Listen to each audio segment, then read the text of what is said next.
un Dios, el Dios de la Biblia, y solamente hay un camino al cielo que es Cristo, y que hay que ver qué es lo que dice Dios, cuál es su voluntad. Dicen, eso es exclusivismo. Dios tiene muchos nombres diferentes, hay muchos caminos que llevan al cielo. No, eso es mentira del diablo. No hay muchos caminos que llevan al cielo, hay un solo camino que lleva al cielo, y ese camino es Cristo Jesús. No, Dios, no hay muchos dioses. Tú crees en aquel Dios, yo creo que al cabo es el mismo Dios, nomás con diferente nombre. No, eso es mentira del diablo.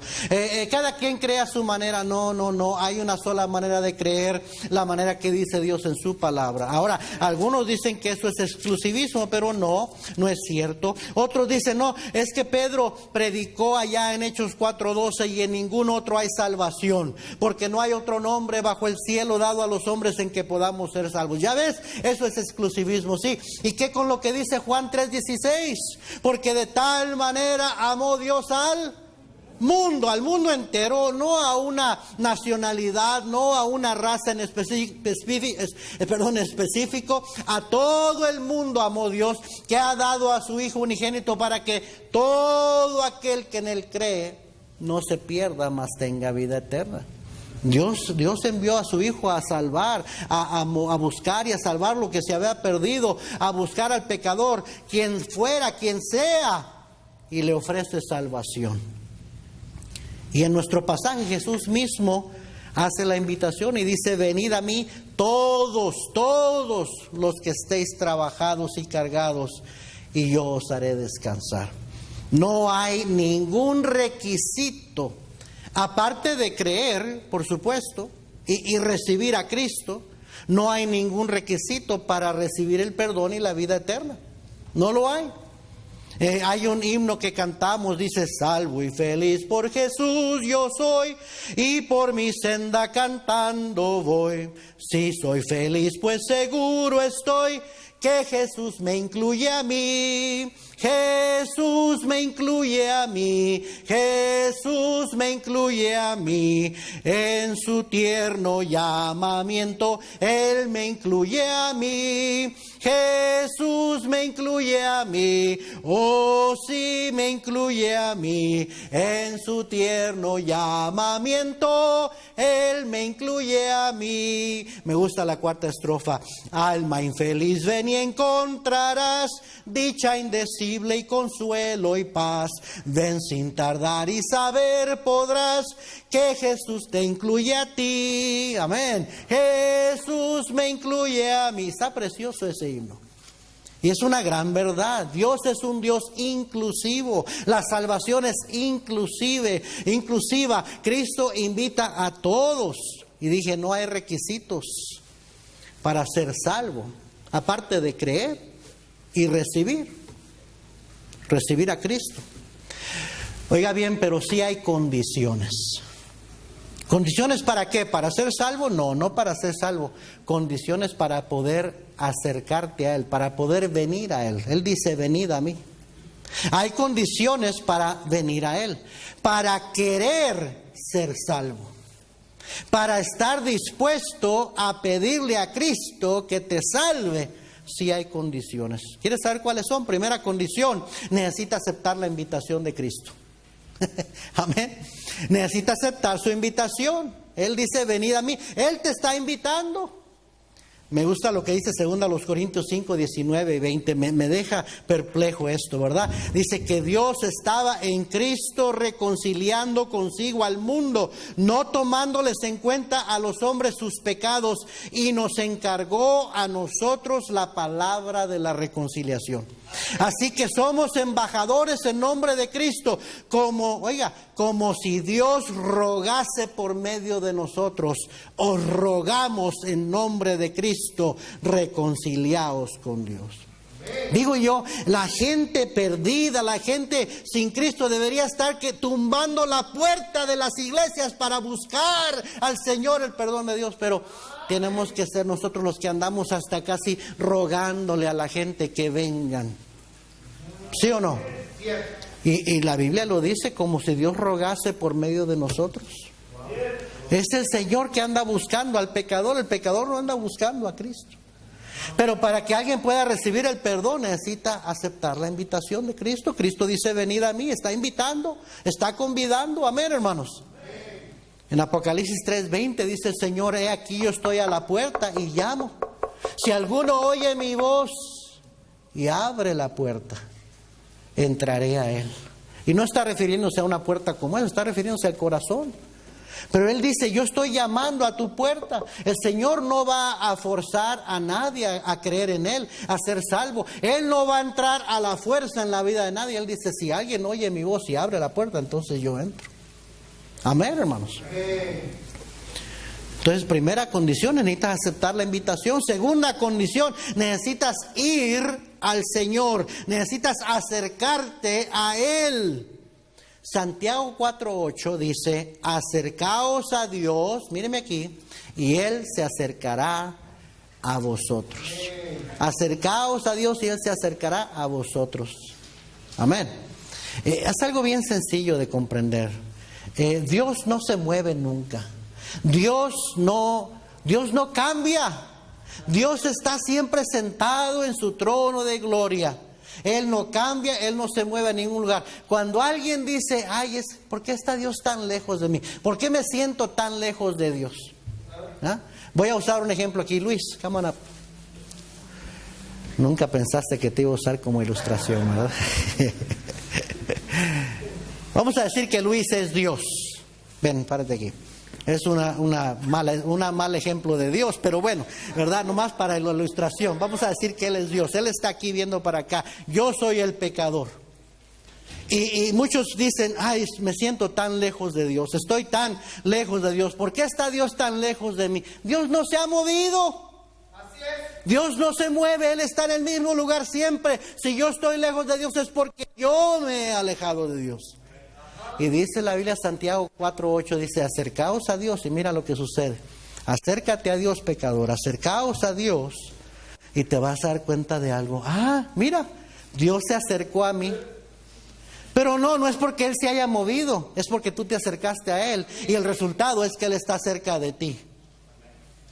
Yo no sé por qué muchos no lo entienden, está bien clarito. Acércate a Dios y Él se acercará a ti. El resultado es que vas a sentir cerca del Señor. Vas a estar cerca del Señor si tú te acercas a Él. El problema nunca está con Dios, el problema está con nosotros.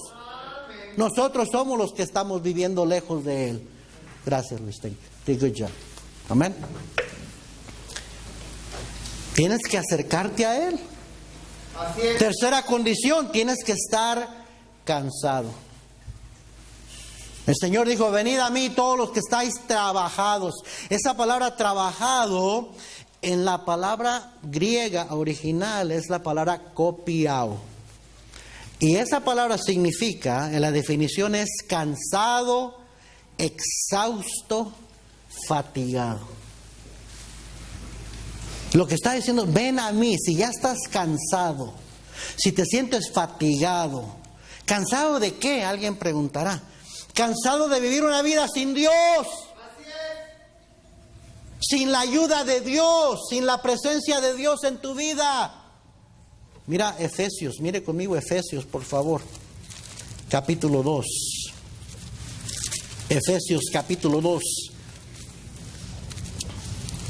Versículo 1. Búsquelo por favor para que lo vea. Efesios capítulo 2 versículo 1. Y Él os dio vida a vosotros cuando estabais muertos en vuestros delitos y pecados, en los cuales anduvisteis en otro tiempo, siguiendo la corriente de este mundo, conforme al príncipe de la potestad del aire, el espíritu que ahora opera en los hijos de desobediencia, entre los cuales también todos nosotros vivimos en otro tiempo. ¿Se fija cómo el apóstol se incluye ahí? Todos nosotros vivimos en otro tiempo en los deseos de nuestra carne, haciendo la voluntad de la carne y de los pensamientos, y éramos por naturaleza hijos de ira, lo mismo que los demás. Mire el versículo 12, brínquese al versículo 12. En aquel tiempo estabais sin Cristo, alejados de la ciudadanía de Israel y ajenos a los pactos de la promesa, sin esperanza y sin ¿qué? sin Dios en el mundo. Brínquese otra vez al versículo 4, un poquito atrás, versículo 4. Pero Dios, que es rico en misericordia, por su gran amor con que nos amó, aun estando nosotros muertos en pecados, nos dio vida juntamente con Cristo. Por gracia sois salvos. Ahora brínquese adelantito al versículo 13. Pero ahora en Cristo Jesús, vosotros que en otro tiempo estabais ¿cómo? Lejos, habéis sido hechos ¿cómo? Cercanos por la sangre de Cristo. Antes de ser cristianos, antes de que Cristo nos hallara, estábamos sin Dios, sin esperanza en este mundo. Así está la gente. Y dice, hasta que no estés cansado de vivir una vida sin Dios, sin su ayuda, entonces vas a aceptar la invitación. Mientras tanto, no. ¿Cansado de qué? Del pecado y de sus consecuencias. El pecado paga mal. Hebreos 11, 24 y 25 dice, por la fe Moisés, hecho ya grande, rehusó llamarse hijo de Faraón, escogiendo antes ser maltratado con el pueblo de Dios que, oiga, que gozar de los deleites temporales del pecado. Sí, el pecado trae gozo, pudiéramos decir gusto, deleite, pero nada más es temporal. Después vienen las consecuencias del pecado, después viene el lamento, después viene el fracaso, después viene la muerte, porque la paga del pecado es muerte. El pecado siempre paga de la misma manera. Romanos 6, 20 al 23 dice, porque cuando eras esclavos del pecado, el pecado esclaviza a la gente. Cuando eras esclavos del pecado, erais libres acerca de la justicia. Pero ¿qué fruto tenías de aquellas cosas de las cuales ahora os avergonzáis? Eso es lo que trae el pecado, nos trae vergüenza. Vergüenza de haber hecho eso, vergüenza de haber vivido así. Dice, porque el fin de ellas es muerte, mas ahora que habéis sido libertados del pecado y hechos siervos de Dios, tenéis por vuestro fruto la santificación y como fin la vida eterna. Porque la paga del pecado es muerte, mas la dádiva de Dios es vida eterna en Cristo Jesús, Señor nuestro. ¿Se acuerdan de Jacob? El hijo de Isaac, el nieto de Abraham, el tercer patriarca. Jacob se fue huyendo de su casa porque engañó a su padre, porque le robó la bendición, pudiéramos decir, a su hermano. Aunque Esaú la menospreció, pero tuvo que engañar para que su padre se la diera a él. Y luego su hermano juró que lo iba a matar. Y entonces su mamá y su papá le dijeron, vete lejos para que no te mate tu hermano. Y se va y pasó por un lugar llamado Betel en la Biblia. Y Betel significa casa de Dios. Y ahí se encontró con Dios, ahí tuvo un encuentro con Dios. Y Dios se le apareció de noche y le dijo, Jacob, yo soy tu Dios, así como estuve con Abraham, las promesas que le hice a él son y fueron para tu padre, quiero que sean para ti también. Vive para mí, quédate aquí, haz mi voluntad. Eso es lo que le estaba diciendo Dios. Pero Jacob, ¿se acuerda cómo le respondió? Yo ya tengo mis planes, Dios. En otras palabras, eso fue lo que le dijo. Yo ya sé a dónde voy. Si tú vas conmigo y me ayudas allá con lo que yo quiero hacer, y un día que regrese para acá, si regreso con bien y me prosperas, entonces tú serás mi Dios. Así le dijo. Y se fue y más de 20 años pasaron. Y su vida fue un desastre. Se comprometió para casarse con una mujer, lo engañaron, porque siempre todo lo que uno siembra, uno después lo cosecha. Y como él había sido un engañador, lo engañaron a él. Y le dan a la mujer equivocada. Y luego tiene que trabajar otros 7 años más por la que él quería. Ahora tiene 2 esposas que están con envidias y celos unos de las otras. Y luego una ya no le puede dar hijos y le dice, llégate a mi sierva, y se mete con la sierva de su esposa para que le dé hijos. Y luego la otra deja de tener hijos y por querer seguir en esa competencia entre hermanas le dice, llégate a mi sierva para que te dé hijos. Y tiene 4 mujeres llenos de pleitos, llenos de contienda, llenos de celos y envidias. Una familia muy hermosa. Y luego un suegro, no era suegro, pero como quien dice su suegro, que lo engañaba, que no lo dejaba prosperar, que se aprovechaba de él. 20 años pasaron y de repente viene de regreso y oye que su hermano Esaú va a encontrarse con él y empieza a darle miedo, porque ahora sí dice: mi hermano me va a matar. Y llega al mismo lugar donde se había encontrado con Dios más de 20 años antes. Y quiero que vaya ahí conmigo a Génesis 32. Génesis 32. Versículo 24.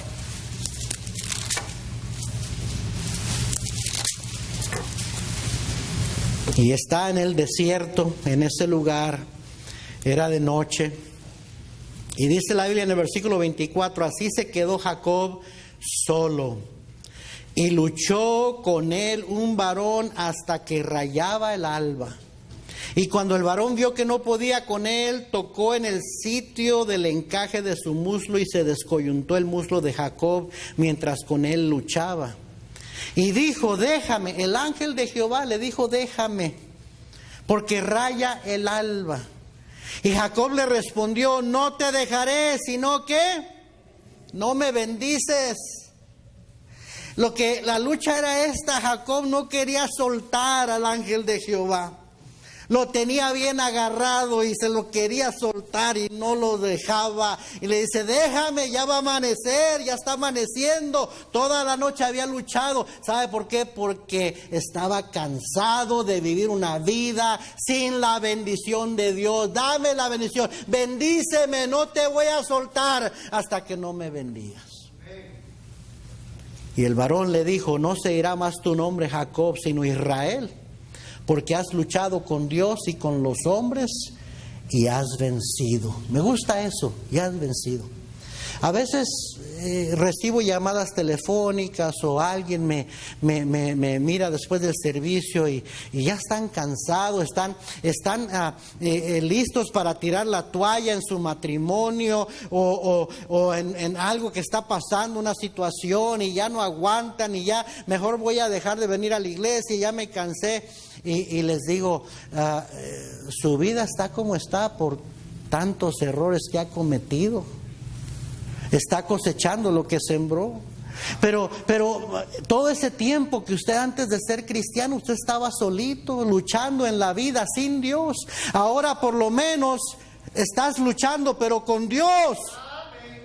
Luchando con Él, ayudándote. Y Él te quiere bendecir. Y el que lucha con Dios puede ser un vencedor. Pablo decía: todo lo puedo en Cristo que me fortalece. Con Cristo somos más que vencedores. No te des por vencido, no te desanimes. Si aguantaste tantas cosas malas por tus propios errores cuando estabas sin Cristo, cuando no venías a la iglesia, ¿por qué no eres un poquito más paciente? Y ahora luchando con Dios, a tu lado puedes salir venciendo.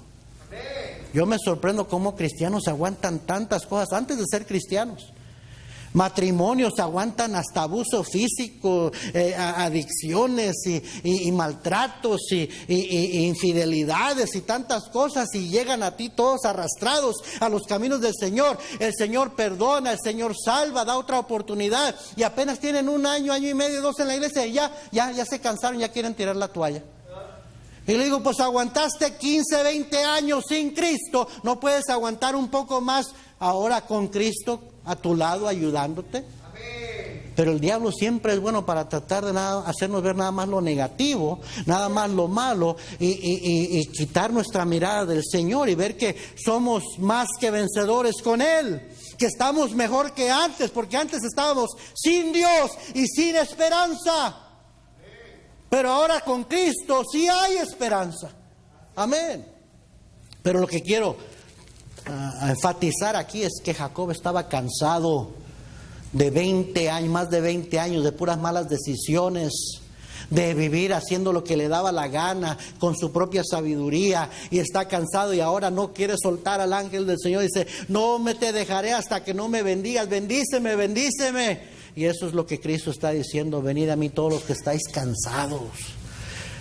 Uno necesita estar cansado, la gente necesita estar cansada de vivir sin Dios, la gente necesita estar cansada de las consecuencias del pecado, la gente necesita estar cansada de una vida sin Dios, sin su ayuda, para venir a buscar a Dios.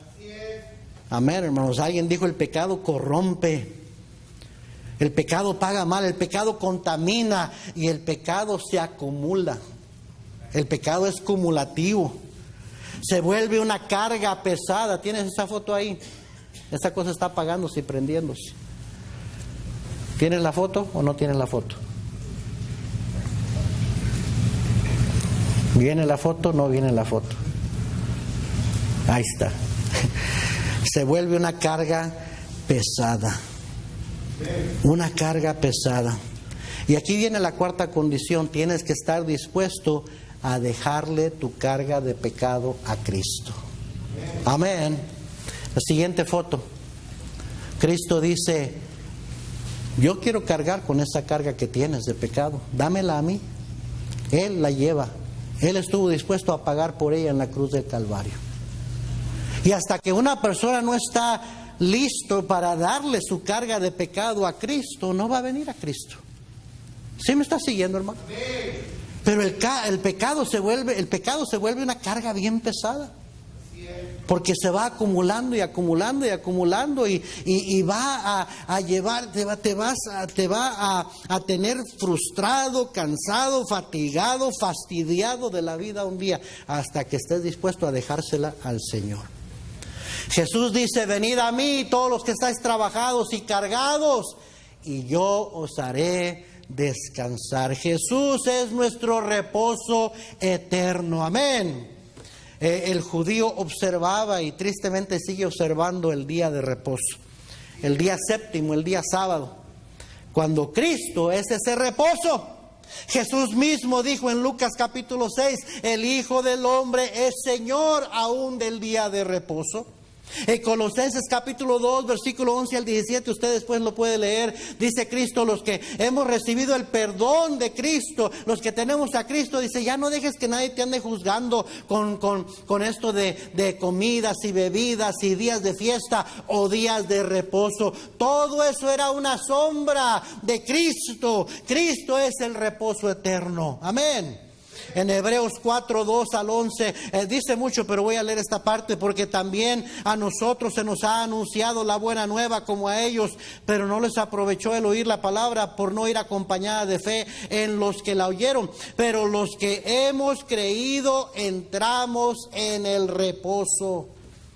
Y Hebreos pues fue escrito a hebreos, a judíos, para hacerles entender que Cristo es el reposo. Ya no tienes que estar guardando un día de reposo. Ahora pon tu fe en Cristo, cree en Él y Él va a ser tu reposo eterno. Amén, hermanos. Así que no hay requisitos para ser salvo, pero sí hay condiciones para querer venir a Cristo y pedirle a Cristo que te salve. Sin embargo, el siguiente versículo que leímos ya no es una invitación para los inconversos. El primero dice: venid a mí todos los que estáis trabajados y cargados, y yo os haré descansar. El siguiente versículo contiene dos mandamientos o dos expectativas para aquellos que ya hemos venido a Cristo. Para aquellos que ya somos salvos, para aquellos que ya somos creyentes, que somos discípulos. Porque el Señor continúa diciendo: llevad mi yugo sobre vosotros y aprended de mí, que soy manso y humilde de corazón, y haréis descanso para vuestras almas. Eso ya es para el cristiano. Lo primero que dice es: llevad mi yugo sobre vosotros. La siguiente foto, por favor. Y todos deberíamos de entender lo que es un yugo y para qué es un yugo. El yugo es ese palo que llevan agarrados los dos toros esos, o bueyes. ¿Sí me está siguiendo? ¿Para qué es el yugo? Para que uno no quiera jalar para allá y otro para allá, sino para que ambos vayan caminando en la misma dirección. Y curioso que Cristo usa esa analogía y dice: llevad mi yugo sobre vosotros. Antes de venir a mí, antes de ser salvo, tú ibas caminando en tu propia dirección, haciendo lo que a ti se te daba tu regalada gana. pero ahora quiero que te pongas mi yugo conmigo y que camines conmigo. Y que vayas en la misma dirección donde yo quiero llevarte. Amén, hermanos. Esta es una expectativa para sus discípulos. En Mateo 4:19 le estaba hablando a sus discípulos cuando les dijo: venid en pos de mí. Ya no dice venid a mí, les dice venid en pos de mí y os haré pescadores de hombres. Eso ya no se lo estaba diciendo a las multitudes para que creyeran en Él, se lo estaba diciendo a sus discípulos: venid en pos de mí, sígueme, ven conmigo. En Mateo 10:38 dijo Cristo: y el que no toma su cruz y sigue en pos de mí, no es digno de mí. En Lucas 14:27 dice: y el que no lleva su cruz y viene en pos de mí, no puede ser mi discípulo. Ahora, ¿para qué se usaba la cruz? ¿Para qué se usó la cruz? Para crucificar, ¿no? Cristo murió crucificado en una cruz. Murió por nuestros pecados. La cruz es para matar. Digo, para eso es la cruz. Y el Señor le dice a sus discípulos: el que no lleva su cruz y sigue en pos de mí, no es digno de mí. ¿Qué es llevar la cruz? Estar dispuesto a morir al yo. Porque para eso es la cruz. Para eso la debes de llevar. Para morir al yo y vivir para Él. Pablo escribió en Gálatas 2:20: con Cristo estoy juntamente crucificado y ya no vivo yo, mas vive Cristo en mí. Entonces el Señor dice: tienes que estar dispuesto a morir al yo para poder vivir para mí. Por eso el que no lleva su cruz y sigue en pos de mí no es digno de mí, no puede ser mi discípulo. Amén, hermanos. El Señor no solo quiere salvar a la gente, no quiso salvarle solo a usted, no solo quiso salvarle a usted, sino quiere que usted se convierta en su discípulo, en su seguidor, que se ponga el yugo con Él y que vaya en pos de Él. Entonces Él dice en ese versículo: llevad mi yugo sobre vosotros. Y lo siguiente que dice es: y aprended de mí. El cristiano debe de aprender de Cristo. Así es. En 2 de Pedro 3:18 dice: antes bien creced en la gracia y en el conocimiento de nuestro Salvador y Señor Jesucristo. Por eso estamos aquí, por eso venimos a la iglesia, por eso nos sentamos por 45 minutos, a veces hasta más, para oír una predicación, porque vamos a aprender de Él, de su palabra. No vamos a la iglesia para ser entretenidos. ¿Quién le dijo eso? No vamos a la iglesia para sentirme bonito. ¿Quién le dijo eso? Muchos movimientos hoy en día que los servicios parecen más que centros de entretenimiento. Parecen conciertos. Y la gente quiere sentirse bonito, quiere sentirse emocional, llorar, alzar las manos y estar como en un concierto, ¿verdad? No, vas a la iglesia para que escuchar la palabra de Dios, porque la palabra de Dios es lo que necesitas, es el alimento espiritual, porque no solo de pan vivirá el hombre, sino toda palabra que sale de la boca de Dios, porque agradó a Dios escoger la locura de la predicación para salvar al creyente. Amén. Vamos para aprender más de Él. Jesús dijo en Juan 5:39: escudriñad las Escrituras, porque a vosotros os parece que en ellas tenéis la vida eterna, y ellas son las que dan testimonio de mí. Escudriñad. ¿Cuántos les tuvieron que limpiar los piojos cuando estaban chiquitos? Especialmente las niñas, ¿verdad? O usted tuvo que andarle expulgando los piojos. Esa es la palabra que usa el Señor, escudriñar. Es cuando, ¿se acuerda? Que tenían que entrar, tengo con la confianza que es mi esposa, ¿verdad? Y estar así para encontrarle el piojito. Sorry. Ya te despeiné. Escudriña, así debes de escudriñar las Escrituras. El cristiano debería ser un estudioso de la Biblia, un alumno de la Biblia, porque dijo: en las Escrituras hablan de mí, dijo Cristo. Y el cristiano debe estar siempre creciendo en conocimiento. Si vienes a la Biblia, nomás te sentiste bonito, pero no aprendiste nada de Cristo, no aprendiste nada de Él, de nada sirvió que hayas venido. No vienes para sentirte bonito, vienes para aprender algo de Él, porque ¿sabes qué? Entre más aprendas de Él, más se te va a pegar. Digo, esperamos. Así debería de ser. ¿Sí o no?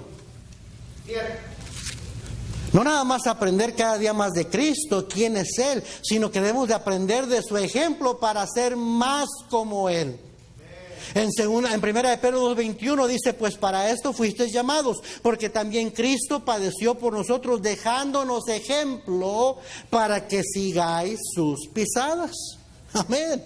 El cristiano debería cada día ser más como Cristo, como su Salvador. Esa es la meta, ser conformados o moldeados a la imagen de Cristo y no al sistema de valores de este mundo.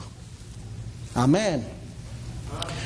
Ahora, ya estoy terminando. ¿Cuáles son las dos características que enfatizó el Señor de sí mismo que deberíamos de imitar? Primero dijo, aprended de mí que soy manso. Eso se llama mansedumbre. Mansedumbre. La palabra manso quiere decir literalmente tierno y oiga bien, sumiso. Y sumiso viene de la palabra sumisión, que quiere decir obediencia. Entonces sumiso es obediente. Jesús dice, si algo te voy a decir que aprendas de mí, es que soy manso, soy sumiso, soy obediente. En Filipenses 2:5-8 dice la Biblia, haya pues en vosotros este sentir que hubo también en Cristo Jesús, el cual siendo en forma de Dios no estimó el ser igual a Dios como cosa que aferrarse, sino que se despojó de sí mismo, tomando forma de siervo, hecho semejante a los hombres, y estando en la condición de hombre se humilló a sí mismo, haciéndose obediente hasta la muerte y muerte de cruz. Ahora, ¿por qué es importante tener ese mismo pensar, ese mismo sentir de Cristo? Hermanos, porque la vida cristiana es una vida de obediencia. No vas a ser un buen cristiano hasta que no aprendas a ser un cristiano obediente. Porque la Biblia está compuesta, ¿se ha fijado que está compuesta de dos cosas? De promesas y de mandamientos. No son sugerencias, no son las 10 sugerencias, son los 10 mandamientos. Y en realidad hay cientos de mandamientos para el cristiano. Y si quieres la bendición de Dios, necesitas ser obediente. Entonces, qué importante es aprender de nuestro Señor, porque Él fue obediente. La sumisión es un acto, una actitud voluntaria. En Efesios 5:21 dice, someteos unos a otros en el temor de Dios.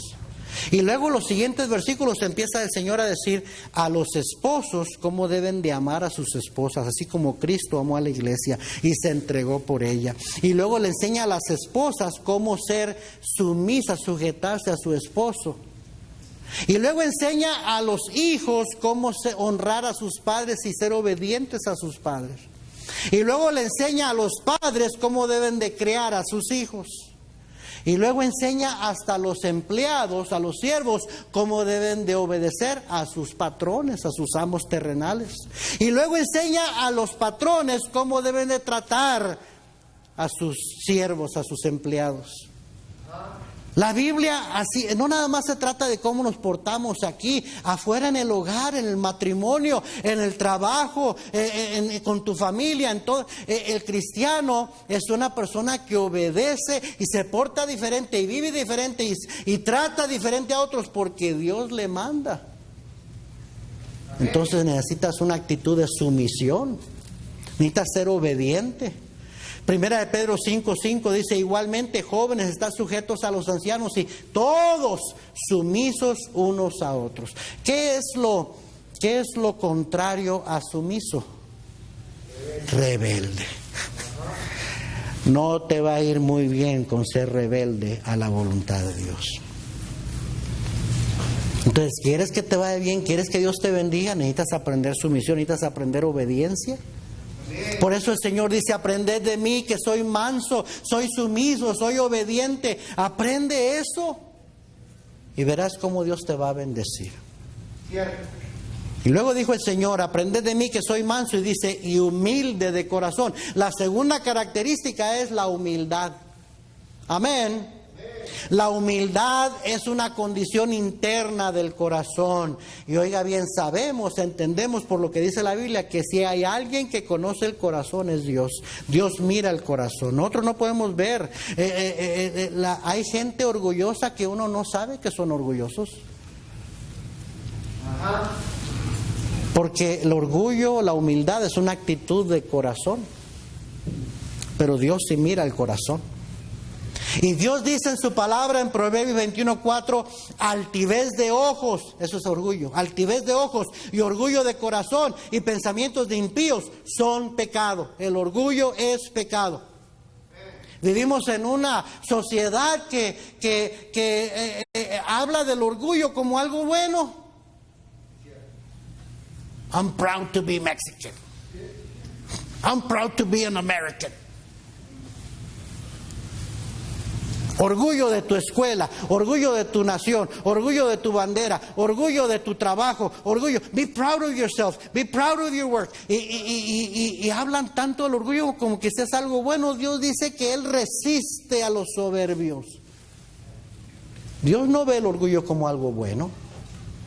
No nos cuesta nada ser orgullosos, por naturaleza somos orgullosos. Tenemos que esforzarnos en ser humildes. Así es. ¿Sí o no? ¿Ah?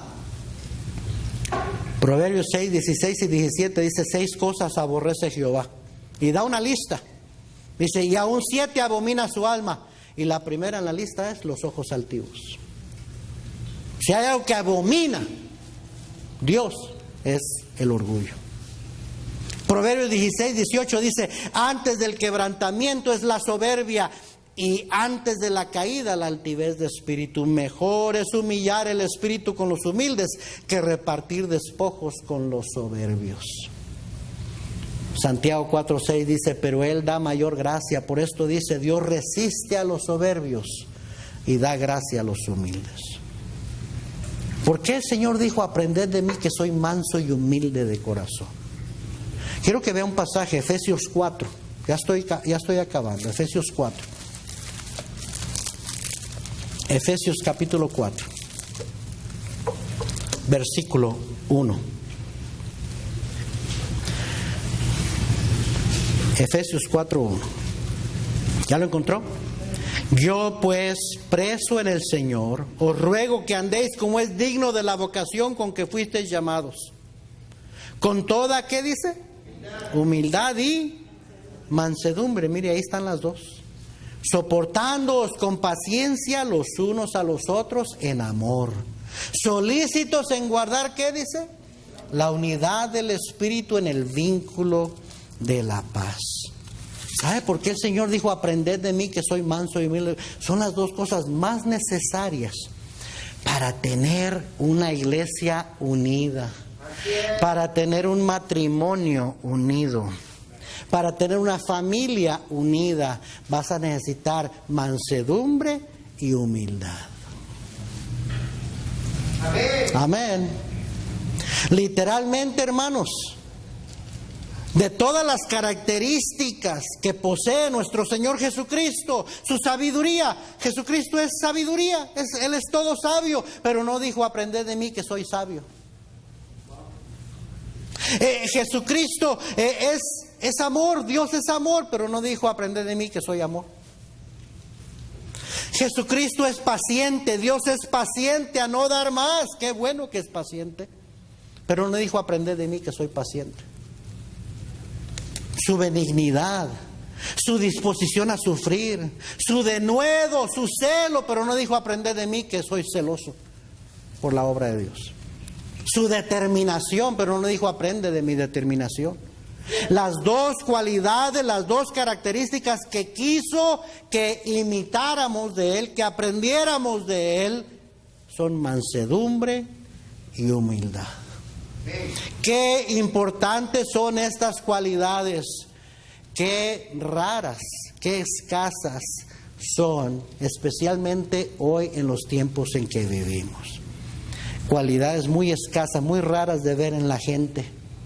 Si usted busca 2 Timoteo 3, 1 al 5, no lo vamos a ver ya por causa de tiempo, pero ahí describe cómo sería la gente de los últimos días, en los días en que estamos viviendo. Gente amadores de los deleites más que de Dios, soberbios, desobedientes a los padres, irrespetuosos. Y ahí está la lista de cómo sería la gente. Estamos viviendo esos tiempos, estamos rodeados de gente así. Pero dice, yo no quiero que agarres eso, que te parezcas a la gente que ves. Quiero que aprendas de mí, que seas manso y humilde de corazón. Amós 3:3 dice, ¿andarán dos juntos? Pregunta, ¿andarán dos juntos si no estuvieran de acuerdo? En el matrimonio podrán andar juntos si no estuvieran de acuerdo, pero ¿sabes lo que necesitas para poder ponerte de acuerdo? Humildad y mansedumbre.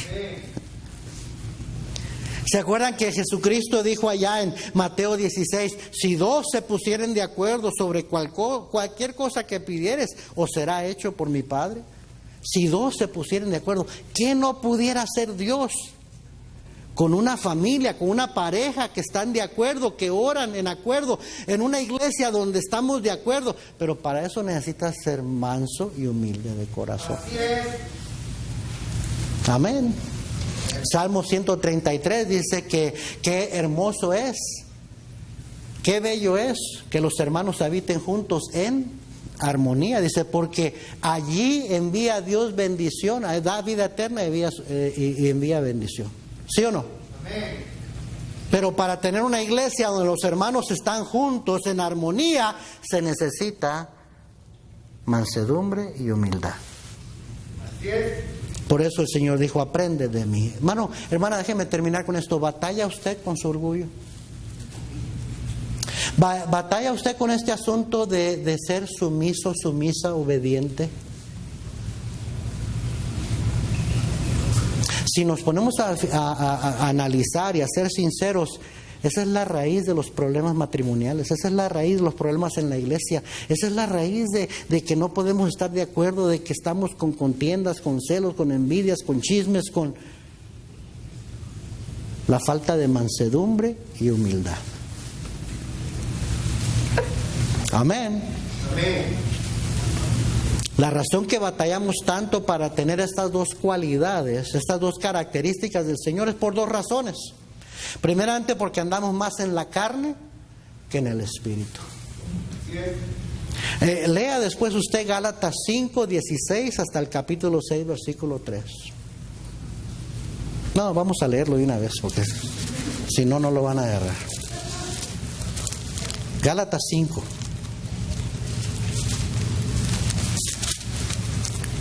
Digo pues, andad en el Espíritu y no satisfagáis los deseos de la carne. Porque el deseo de la carne es contra el Espíritu y el del Espíritu es contra la carne, y estos se oponen entre sí para que no hagáis lo que quisieres. Pero si sois guiados por el Espíritu, no estáis bajo la ley. Manifiestas son las obras de la carne, que son adulterio, fornicación, inmundicia, lascivia, idolatría, hechicerías, enemistades, pleitos, celos, iras, contiendas, disensiones, herejías. Por eso andan hermanitas aquí mismo en la iglesia que no se hablan, que no se perdonan, que se andan nomás buscando cómo echarse una a la otra, cómo criticar una a la otra, cómo chismear una a la otra, porque andan en la pura carne. Versículo 21, envidias, homicidios, borracheras, orgías y cosas semejantes a estas, acerca de las cuales os amonesto, como ya os lo he dicho antes, que los que practican tales cosas no heredarán el reino de Dios. Mas el fruto del Espíritu es amor, gozo, paz, paciencia, benignidad, bondad, fe, mansedumbre, templanza. Contra tales cosas no hay ley. Pero los que son de Cristo han crucificado la carne con sus pasiones y deseos. Si vivimos por el Espíritu, andemos también por el Espíritu. No nos hagamos vanagloriosos, irritándonos unos a otros, envidiándonos unos a otros. Capítulo 6, versículo 1. Hermanos, si alguno fuere sorprendido en alguna falta, vosotros que sois espirituales, restaurarle con espíritu de mansedumbre. Mire, ahí está. Considerándote a ti mismo, no sea que tú también seas tentado. Sobrellevar los unos las cargas de los otros y cumplir así la ley de Cristo. Porque el que se cree ser algo no siendo nada, a sí mismo se engaña. Esa es la razón que batallamos tanto con ser mansos y humildes porque andamos en la carne. Y las obras de la carne son todo lo contrario. Uno necesita ser espiritual. Solamente alguien que anda en el espíritu puede practicar la mansedumbre y la humildad. Y esas cosas son las que van a ser más probadas precisamente cuando hay desacuerdos. Precisamente cuando hay un conflicto, precisamente cuando te hacen algo que no te gustó, ahí se está poniendo en prueba tu mansedumbre y tu humildad, o tu falta de mansedumbre y tu humildad. Va a salir a relucir. Amén, hermanos. Por eso no puedes perdonar, pero no puedes arreglar la situación porque eres orgulloso, orgullosa. Porque no tienes mansedumbre, porque no estás dispuesto a obedecer y perdonar, como dice la Biblia, sacarte esa raíz de amargura. No puedes hacerlo porque andas en la carne. Amén. Amén. Y la segunda razón por la cual batallamos tanto con ser humildes y mansos es porque no estamos permaneciendo en Cristo. En Juan 15, versículo 4 y 5, Jesús dijo: permaneced en mí y yo en vosotros. Como el pámpano, la rama, no puede llevar frutos si no permanece en la vid, así tampoco vosotros si no permanecéis en mí. Y luego dice: yo soy la vid, vosotros los pámpanos. El que permanece en mí y yo en él, este lleva mucho fruto, porque separados de mí nada podéis hacer. Usted está familiarizado con el versículo, ¿verdad? El pasaje eso. Quiero que vea un último versículo. Primera de Juan 2:6. Y ahí termino, le prometo. Primera de Juan 2:6.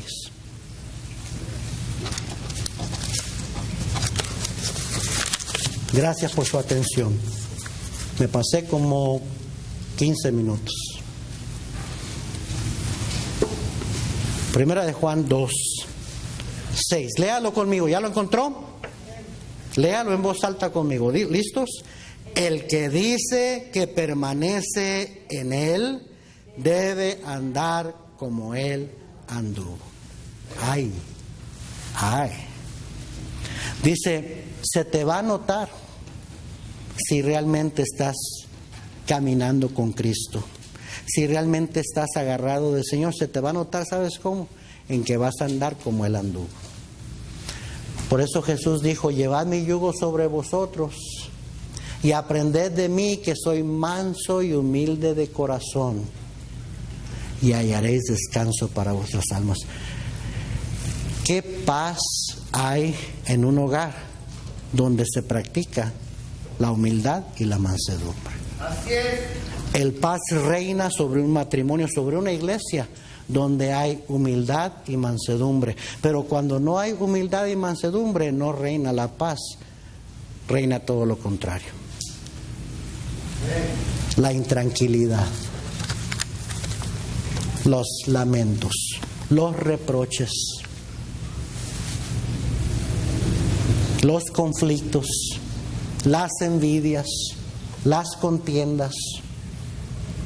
Por eso el Señor, de todo lo que nos pudo haber dicho que aprendiéramos de Él, dice: aprende de mí, que soy manso, soy sumiso, soy obediente y soy humilde. Eso es lo que más usted y yo necesitamos. Lo necesitamos en nuestro hogar, en nuestras vidas, en nuestro hogar, en nuestro matrimonio, especialmente en nuestra iglesia. Si no, ¿sabe qué es lo que pasa? Lucimos más como la gente del mundo, como esa lista que dio el Señor allá en 2 de Timoteo 3, las características de la gente de los últimos tiempos. Así lucimos, en vez de lucir más como nuestro Salvador, nuestro Señor, a quien deberíamos estar siguiendo y pareciéndonos más a Él cada día. La Biblia dice que si nos humillamos, Él da mayor gracia. Comienza con tener una actitud humilde, decir: es cierto, Señor, batallo con mi carne, batallo con el orgullo, con la soberbia, con la rebeldía. Ese es mi problema, por eso estoy como estoy, por eso está mi matrimonio como está, por eso es que estamos como estamos, por mi orgullo, por mi rebeldía, por mi desobediencia. Perdóname, Señor, me humillo delante de ti, para que Él empiece a cambiar la situación. Vamos a orar todos cerrados, Señor, nadie mirando, por favor. Señor, bendice esta invitación.